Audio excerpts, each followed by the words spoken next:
noite. No Globo Repórter, terras de oportunidades.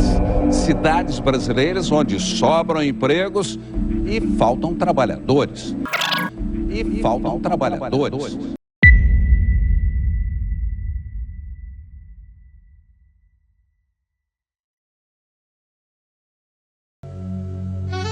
Nos maiores centros urbanos do país, a esperança está na fila. 1.900.000 pessoas procuram por um emprego na região metropolitana de São Paulo. A oferta de vagas aumenta, mas o número de desempregados cresce muito mais rápido. Mas qual seria então o caminho para o emprego? A resposta pode estar em estradas como esta, que cortam o interior do Brasil. A BR-060 nos leva até um lugar onde a lei da oferta e da procura está do lado de quem quer trabalhar. Em Rio Verde, no sudoeste de Goiás, um fenômeno está acontecendo. Aqui não falta emprego, falta trabalhador. E de repente, numa segunda-feira, a gente levou um susto danado ao chegar para trabalhar e perceber que as proximidades estavam tomadas de gente, estavam empilhadas de gente, né? Chegaram a acampar na porta do Cine. Aí Rio Verde explodiu, chegando pessoas com as malas, gente com mudanças, a rodoviária lotada de gente, chegando toda hora para os empregos, as ofertas de empregos. A cidade fincada no coração do Cerrado brasileiro abre 3.300 novas vagas a cada mês. Rio Verde é uma máquina de oportunidades. Na época eu estava trabalhando no Tocantins, saí do Tocantins e fui para o Rio Grande do Norte. E quando cheguei lá me deparei com essa matéria. Vêm muitas pessoas para cá, para a cidade. E eu entrei, né, no MEI, que era em busca de uma qualidade de vida melhor para mim, para minha família. Na época da reportagem eu morava em Goiânia, né, e não tinha uma profissão ainda formada. Então eu fiquei em Goiânia um ano procurando emprego, depois que eu fiz os 18 anos, que eu fui dispensado do Exército, então eu fiquei procurando emprego em Goiânia durante um ano e não encontrei. E um dia eu estava mais meu pai assistindo televisão e nesse dia apareceu a reportagem no Globo Repórter sobre a cidade de Rio Verde, que precisava de pessoas para trabalhar. E como eu já estava um tempo procurando emprego, não pensei duas vezes. No sábado mesmo, no outro dia, eu fui na rodoviária, né? Meu pai até pegou um dinheiro emprestado com um amigo dele, a gente comprou a passagem e eu cheguei em Rio Verde no outro dia, às 10 horas da manhã, no sábado, um dia após a reportagem. No ano de 2004, a economia brasileira estava passando por um momento muito tenso. O governo estava com uma política restritiva fiscal e monetária, elevadas taxas de juros tentando controlar a inflação, tentando também controlar os seus gastos. O governo despendia menos. Essa realidade fez a taxa de desemprego crescer. O Brasil, até então, há 40 anos atrás, era importador de alimentos, né? E de 40 anos para cá, nós invertemos essa lógica, passando a ser um grande player de fornecimento de alimentos para o mundo. E naquela época, me lembro muito bem que nós, de 2001 a 2004, nós passamos de 100 milhões de toneladas de produção para 120. E o interior, o centro-oeste, as fronteiras agrícolas estavam em expansão diária, demandando muito mão de obra, não só no setor primário, mas também no comércio. As indústrias começaram a chegar também no centro-oeste, e Rio Verde não foi diferente. No ano 2000 nós tivemos o início das atividades da Perdigão na época. Só para você ter uma noção, a Perdigão em Rio Verde, naquele momento, representava 50% do parque fabril da empresa no Brasil. Era a maior empregadora, direta e indiretamente, do estado de Goiás. O Brasil, naquele momento, vivia uma taxa de desemprego muito alta nos grandes centros, né? E essa reportagem, ela mostrou que existia um Eldorado. Existia vários Eldorados e escolheram Rio Verde. No programa de rádio mais ouvido da região, há 3 anos tinha só música e notícia. Agora o roteiro nas mãos do radialista está mudando. Só hoje, são 180 ofertas de emprego. E naquela oportunidade eu recebi uma ligação falando, olha, tem como o repórter Flávio Fachel, que já está a caminho de Rio Verde, já deve ter chegado aí, ele ir para o estúdio para ele ver como é que é a dinâmica das ofertas de empregos que são divulgadas no rádio. Eu falei, tudo bem. E assim eles vieram. Vieram para o estúdio, filmou a gente lá, os ouvintes participando. E aí a reportagem saiu. As ofertas existiram, elas existiram naquela oportunidade. Só que não especificou, mas tem que ser necessariamente com qualificação profissional. Na ocasião, o CAGED havia divulgado no início do ano as informações de que das 10 principais cidades empregadoras no país, Rio Verde fazia parte das 10, era a 5ª na ocasião. Então eles resolveram fazer um Globo Repórter com as 5 cidades falando exatamente dessa oferta de vagas de emprego na ocasião. E Rio Verde, como era a 5ª, né, acabou também sendo selecionada para participar do programa. Então eu assisti o programa, achei meio exagerado o que foi feito no programa, e na segunda-feira eu pude confirmar esse exagero com a quantidade de pessoas que migraram do Brasil inteiro aqui para Rio Verde. O CAGED, de fato, mostrava um altíssimo número de anúncios, né, de vagas de trabalho, mas também mostrava um bom número, quase que na totalidade desse número de vagas, de desemprego, de desligamentos. Ou seja, havia, exemplo, em média 15 mil vagas, né, que foram ocupadas, mas 13 mil desses 15 mil foram desligados no mesmo ano. Então, o que isso significaria se fosse feita uma análise mais complexa dos dados? Significaria que, na verdade, não haviam vagas de trabalho sobrando em Rio Verde, mas sim o que a gente chama tecnicamente de alta rotatividade. Ou seja, aquele funcionário, aquele trabalhador, ele não se adaptou na função e não ficou nem um ano nele, foi desligado no mesmo ano da contratação. Quem trabalha na agência do Sistema Nacional do Emprego na cidade sabe disso. A imagem que se tem das unidades do Sistema Nacional do Emprego é essa aqui. Filas intermináveis de gente em busca de uma colocação. Mas no Cine aqui de Rio Verde existe ainda um outro tipo de fila, formada não por desempregados, mas por patrões, em busca de funcionários. Difícil de acreditar. De 10 em 10 minutos, tem vaga nova sendo oferecida.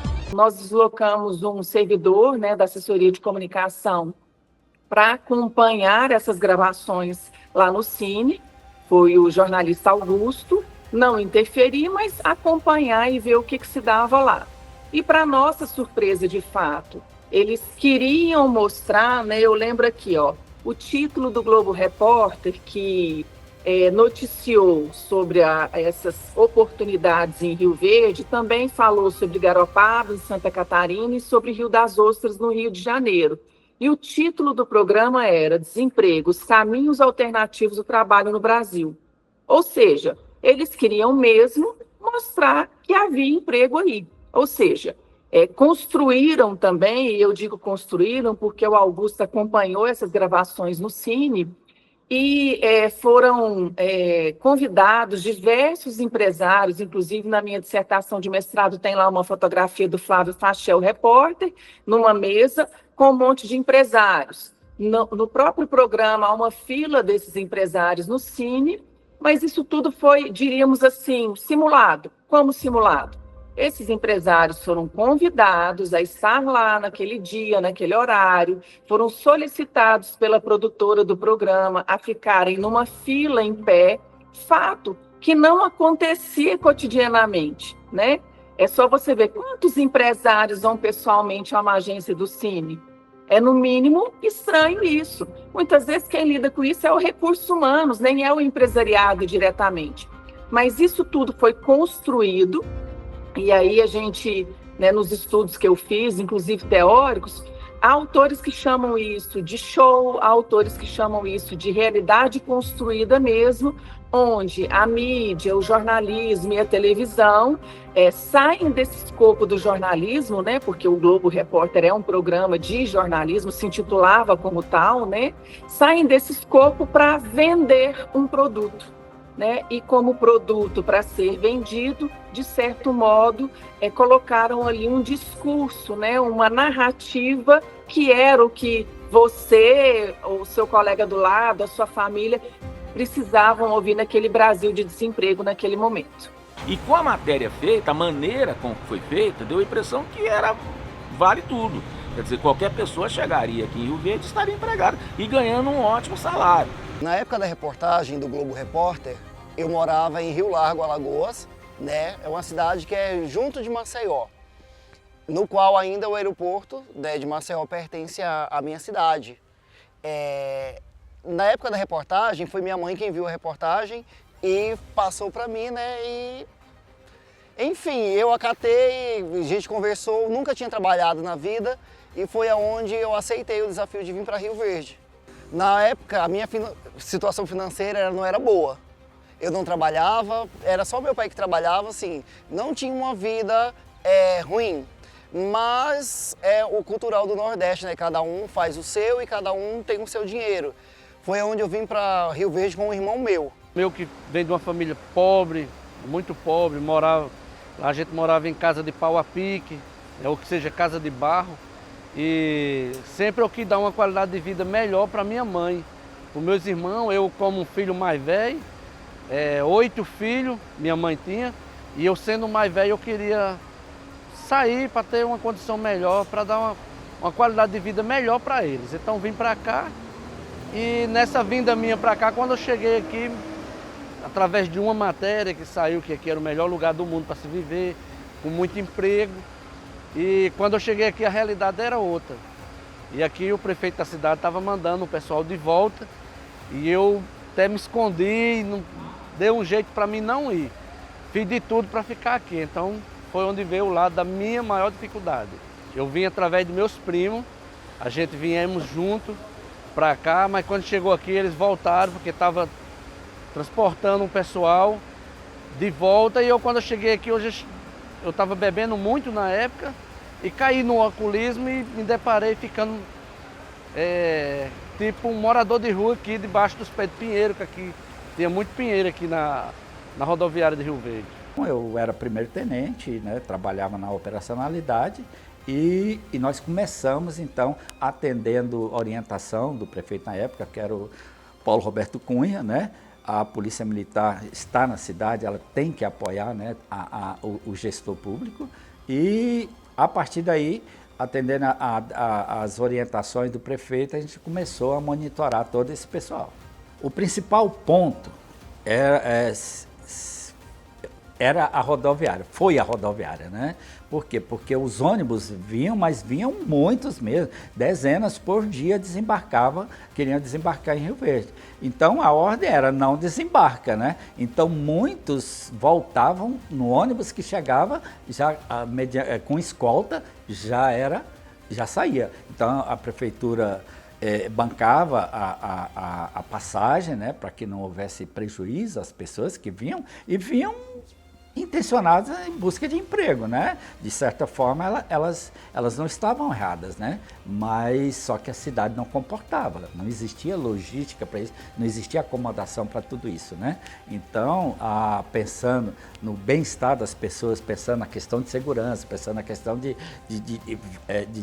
vários fatores, né, que envolvem uma comunidade, uma sociedade, então não era viável, não era possível naquela época receber todo o pessoal. Então muitos ao desembarcar já voltavam para o ônibus e eram acompanhados até a saída. Foi um transtorno geral, porque o prefeito à época teve que agir muito rápido, manteve contato com o governador do estado à época, Marconi Perillo, com o prefeito de Goiânia, Pedro Wilson, e os contatos que ele tinha em Brasília também, junto a alguns ministros à época, e também com a Polícia Rodoviária Federal, Polícia Rodoviária do Estado, para que pudesse interceder as caravanas que estavam a caminho já de Goiânia. Isso foi o Globo Repórter passou, logo veio o final de semana e começou então a loucura. né? O Paulo Alberto dando entrevista para todos os veículos de comunicação de Goiânia, aí de Rio Verde e nacional também, na CBN Nacional. E isso criou um transtorno, porque é o seguinte, não cabia na cidade. Tanto que os dados à época, a parte de informática da prefeitura, no site, teve que haver uma interferência e destinada apenas para receber e-mails, porque a época era uma dificuldade, a internet ainda era fraca, por muito tempo, se prolongou, e o congestionamento, tanto que foram mais de 70 mil e-mails recebidos assim, em um espaço curtíssimo de tempo. Ônibus foram parados pela Polícia Rodoviária Federal e Estadual. Em algumas localidades vinham caravanas de ônibus, 60 ônibus, outras localidades 60 ônibus, lotado de gente, lotado. O julgamento foi forte, muita gente entrava em contato, gente que eu nunca imaginava no Brasil, descobriu o contato. Eu estou indo e a culpa é sua, você é o culpado. Eu estou deixando aqui a minha família, já estou aqui, já estou chegando, já cheguei. Então, foi mexeu com o psicológico, mexeu. Eu te confesso que mexeu. Eu fiquei muitos dias assim, a não ser do rádio para casa, e nos finais de semana, para um rancho, para um final de semana, para o sítio de um amigo. E eu evitei de sair na rua, eu evitei. Tem relatos também de pessoas, né, aí da parte central da cidade, pessoas mais antigas que estavam acostumadas com o centro mais pacato, com o centro em que o fluxo de pessoas se concentrava na Avenida Presidente Vargas, onde tinha o próprio Cine, na época ficava lá o comércio, mas que começou aquelas ruas, né, paralelas ou transversais ali, saindo da avenida do grande centro mesmo, que eram ruas absolutamente residenciais à época, poucas tinham um ou outro comércio, era comércio assim, um salão de beleza, um pequeno restaurante, né, uma lanchonete. Elas começaram a se deparar com pessoas dormindo nas calçadas dela, pessoas às vezes até com mal encaradas, pessoas que apresentavam, elas estavam inseguras, né, de transitar naquele fluxo de pessoas. Então, assim, trouxe problema de várias ordens. O que nós tínhamos em especial nordestino dormindo dentro de carro, era o trem mais comum do mundo, né? E, consequentemente, houve, né, não um aumento exagerado, mas houve uma preocupação muito grande com relação ao índice de criminalidade. A Polícia Militar criou um planejamento muito rápido, né, em conjunto com a Polícia Civil, para que a gente impedisse a entrada de pessoas, né? Então, as principais entradas da cidade, né, rodovias, algumas vicinais que davam acesso aqui, todas elas foram monitoradas e impedidas. É claro, repito, que o foco eram os ônibus, né? E a gente tinha uma preocupação muito grande com isso. Diante que foi vendido o emprego que virou ilusão, que dependia de qualificação, as pessoas partiram, então, para cobrar do poder público, porque a maioria chegaram com o corpo e a roupa do corpo. Precisava de alimentar. Paulo Roberto sempre foi uma pessoa, como prefeito, nessa parte ele sempre deu apoio, até a época que ele foi prefeito da primeira vez, não trabalhava com ele, apoio ao trabalhador. E também pediu à equipe dele que resolvesse isso aí, para ficar. Mas é o seguinte, como é que você vai atender 1.000 pessoas sem uma programação? A prefeitura ela foi invadida um dos dias. Ela foi invadida por migrantes em uma das vezes. Eu não me recordo se tem alguma fotografia na minha dissertação de mestrado. O invadido, que eu digo assim, chegou uma multidão de pessoas que queria falar com o prefeito.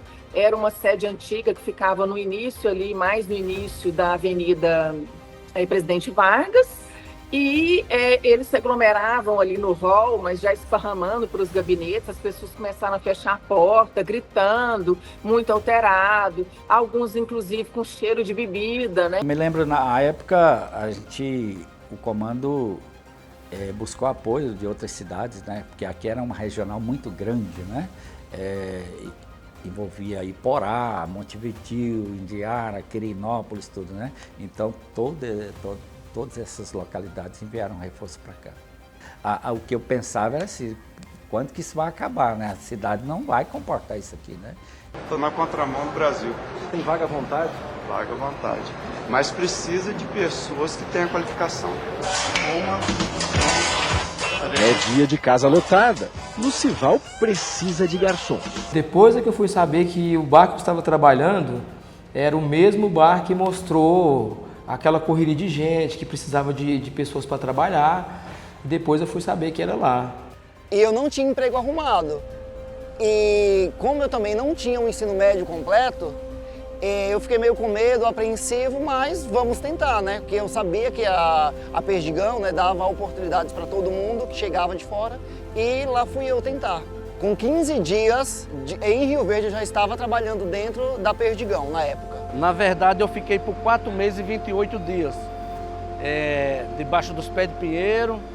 Aqui, ao lado aqui, tinha uns pés de pinheiro, tinha um chafariz aqui no meio das plantas, e a gente sempre ficava por aqui. Como eu entrei muito no alcoolismo, então eu, tipo assim, eu acordava bêbado, dormia bêbado e acordava bêbado, tomando álcool de posto na época. Um dia, uma madrugada, por volta de 3 horas da manhã, eu falei comigo mesmo, se existir o Deus dos crentes, ó, do jeito que eu fico, emocionado, que me tirasse, né, dessa situação, porque para mim foi muito difícil. E com os 3 dias chegou um rapaz me procurando se eu queria trabalhar, alguém queria trabalhar. E só eu levantei a mão no meio de uns 40 homens que aqui estavam. Aí ele falou, você não, porque você já está morto. E realmente eu estava muito magro, as pernas os pés muito inchados, só bebendo. E eu lembro que só eu que quis ir. Aí ninguém quis ir, ele disse, você vai mesmo? Eu digo, vou. Eu lembro, não lembro muito bem, era numa fazenda que ficava por nome de Serra do Caiapó, município para lá. E a gente, fiquei lá por 3 meses, e quando eu cheguei aqui na cidade, o rapaz me deixou aqui ao lado do posto aqui, e eu, sem destino, saí procurando um barraquinho para alugar. E eu desci aqui e aluguei um cômodozinho, e ali foi onde tudo começou. Então aconteceram vezes significativas, pessoas que na época, pós aquele trauma, pessoas falando, pois eu já estou empregado, constituí família aqui, trouxe a minha esposa que ficou para trás, mas meus filhos. Então foi bom.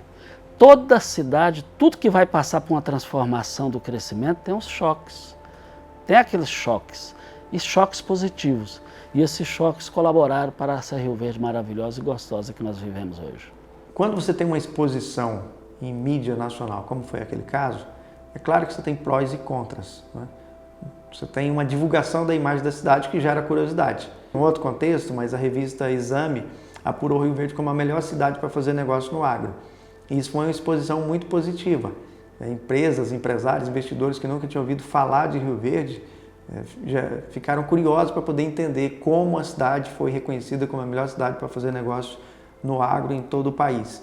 Então é um tipo de exposição positiva. Naquela reportagem também houve um lado da exposição que é gerar curiosidade dos mais diversos níveis de pessoas, profissionais, empresários para conhecer Rio Verde. Então esse é o lado bom. Mas o que nós vimos depois disso foi um preparo de Rio Verde. Rio Verde continuou crescendo, gerando emprego.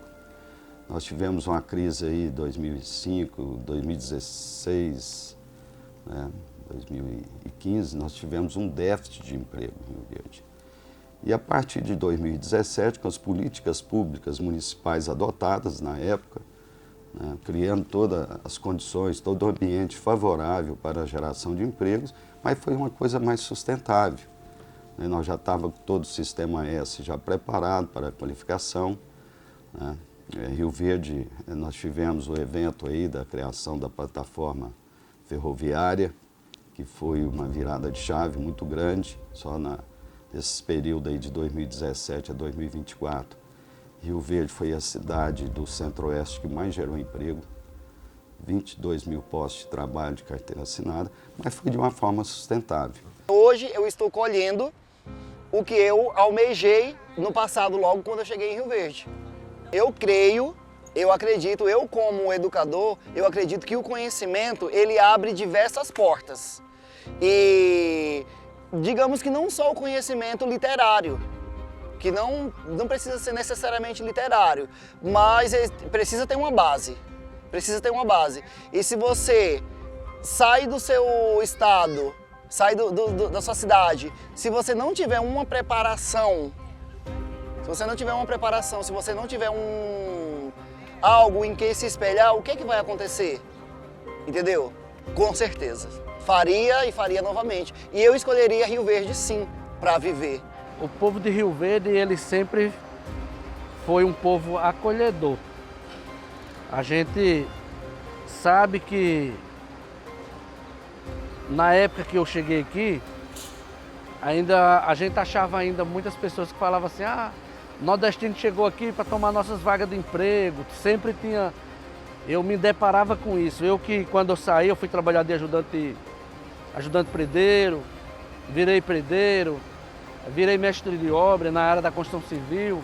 Aí de lá para cá também trabalhei como vigilante na segurança pública, onde eu vi o outro lado, né, como um cidadão, né, que me socializei, fui em busca de algo melhor e sempre ajudando minha família.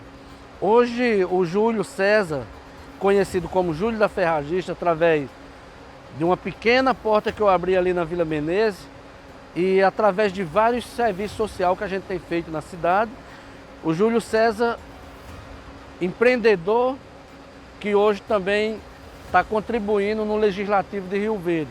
Eu posso falar com toda a convicção que eu sou um homem abençoado, porque Deus abriu muitas portas para mim aqui, sabe, me trouxe pessoas que hoje fazem parte da minha vida. Então é outro laureando. Quando eu cheguei aqui, lá em 2004, era um garoto de 19 anos que queria só ter um jeito de pagar, sabe, as suas contas. E hoje não. E hoje eu sou um laureando que, por trabalhar na área imobiliária, eu me sinto participando do crescimento da cidade. Então isso me deixa feliz. Eu sou um homem hoje que fico feliz pelo crescimento e desenvolvimento da cidade de Rio Verde.